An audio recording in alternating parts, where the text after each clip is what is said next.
So hello everyone, कैसे हैं आप सभी। तो आइए आज आपको दिखाता हूँ अपना टारगेट एसएससी सीजीएल का 2024 का डे 2। तो सुबह उठ के मैंने की क्लास और मैं सुबह लकीली 5:30 बजे ही उठ गया था। मतलब मैं कोशिश करता हूँ 6 साढ़े 5 बजे तक उठ जाऊँ, क्योंकि अगर जल्दी उठ जाएंगे तो एक्सरसाइज करने में थोड़ा सा ऑकवर्ड नहीं फील होता, क्योंकि गांव में लोग काफ़ी जल्दी उठ जाते हैं तो आपको थोड़ा जल्दी ही जाना होता है। फिर एक्सरसाइज ख़त्म करने के बाद मैंने अपनी स्टार्ट कर दी मैथ्स की क्लास पहली। मैथ्स में हमने पढ़ा ट्रिग्नोमेट्री फ्रॉम ब्रह्मो सर, क्योंकि मैं अन अकेडमी से पढ़ता हूँ। वहाँ पे ब्रह्मो सर ही हैं जो बहुत बढ़िया टीचर है। मतलब मुझे बाद में पता चला कि he is one of the gem. और ब्रह्मो सर, हाँ, बहुत बढ़िया टीचर है। मतलब मुझे पहले पता होता शायद मैं मैथ्स पहले भी मुझे आ गई होती, क्योंकि रामो सर में कुछ तो डिफरेंट है। और मतलब वो थोड़ा सा एक्स्ट्रा वेगेंट नॉलेज देते हैं, और जो कि शायद दूसरे टीचर नहीं दे पाते, या फिर मुझे मतलब इन्हीं से ज़्यादा कनेक्टिविटी फील हुई। तो पहली क्लास ख़त्म करने के बाद हमने लिया 5 मिनट का break. Then I started my second class which was of current affairs. Current affair मैंने किए परचम क्लासेस से, जो कि मैम पढ़ा रही थी यूट्यूब पर। मैं डेली के डेली करंट अफेयर्स लेके चल रहा हूँ। आप भी चाहें तो आप भी, मैं आपको सजेस्ट करूँगा कि आप भी डेली के डेली करंट अफेयर्स लेके चलिए, अगर आपकी भी जीएस मेरी तरह वीक है, क्योंकि मेरी जीएस बहुत बेकार है, बहुत ज़्यादा गंदी है। मतलब मैं सोचा कि करंट अफेयर्स लेके चलूँगा तो मुझे जीएस में कुछ तो प्लस पॉइंट होगा ही। इसीलिए मैंने करंट अफेयर्स डेली स्टार्ट कर दिए। फिर मैंने करंट अफेयर्स ख़त्म कर ली क्लास। देन मैंने नहाया धोया, खाना वाना खाया। Then I took some rest, क्योंकि आप बिना रेस्ट के, आप मशीन तो है नहीं, तो आपको रेस्ट चाहिए रहता है 1-1.5 घंटे का, 2-2 घंटे का। मैं रेस्ट लिया। देन आई रीस्टार्टेड इट, और मैंने किया इंग्लिश की प्रैक्टिस से स्टार्ट किया। इंग्लिश मैं सोच रहा हूँ, क्योंकि सीपीओ भी है, तो मैं रिवीजन ही कर रहा हूँ और प्रैक्टिस ही कर रहा हूँ।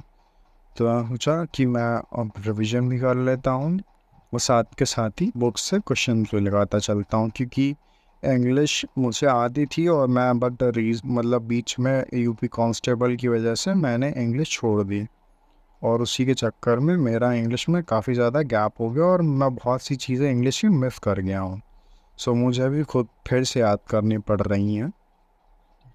तो मुझे अभी थोड़ा सा टाइम लग रहा है, but yes, again I will say कि थोड़े दिनों में मेरी हो जाएगी। इंग्लिश ख़त्म करने के बाद हमने की अपनी स्टैटिक जीके की क्लास, क्योंकि एज इट आपको, जैसा कि आपको मैंने पहले ही बताया, मेरी जीएस बहुत ही बेकार है। और स्टैटिक जीके एक ऐसा पोर्शन है जिसे मैं बहुत दिनों से अवॉइड करते हुए आ रहा था। और मतलब थोड़ा बहुत मुझे आता था, थोड़ा बहुत ऐसे ही पढ़ लेता था लास्ट मोमेंट पे, और उसमें भी नहीं हो पाता था, क्योंकि स्टार्टिंग जीके भी बड़ा पोर्शन है, और आप ऐसे ही थोड़ा बहुत पढ़ के नहीं जा सकते, क्योंकि एक ही दो क्वेश्चन आता है, और एक ही दो क्वेश्चन आपसे छूट गया तो फिर आपसे 100% चला गया ना आपके पास से। आई थॉट कि मुझे पहले इससे भी स्टार्ट करना चाहिए, starting GK, which is important. आप भी अगर वीक हैं तो आप स्टार्टिंग जीके की क्लास कर सकते हैं फ्रॉम परचम क्लासेस, वो आपको यूट्यूब पर मिल जाएगी।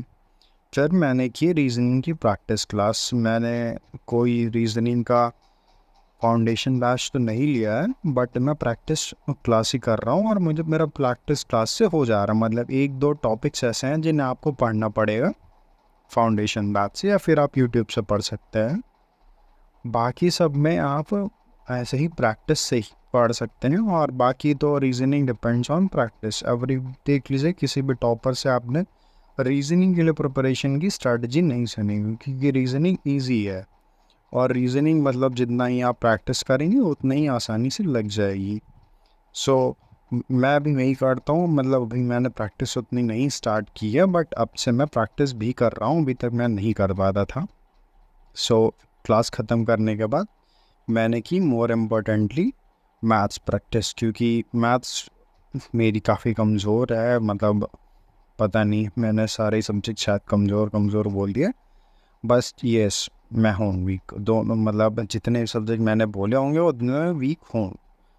तो मैंने किया अलजेब्रा का रिवीजन, क्योंकि मैं मैंने लास्ट क्लास पढ़ी थी अलजेब्रा की, मैंने ख़त्म किया और तब से मैंने उसका रिवीजन नहीं लगाया था, क्योंकि थोड़ा सा वो यूपी कांस्टेबल आ गया था तो उसमें थोड़ा सा मतलब इधर उधर भटक गया था मैं, तो वहाँ पे ब्रेक हो गया था।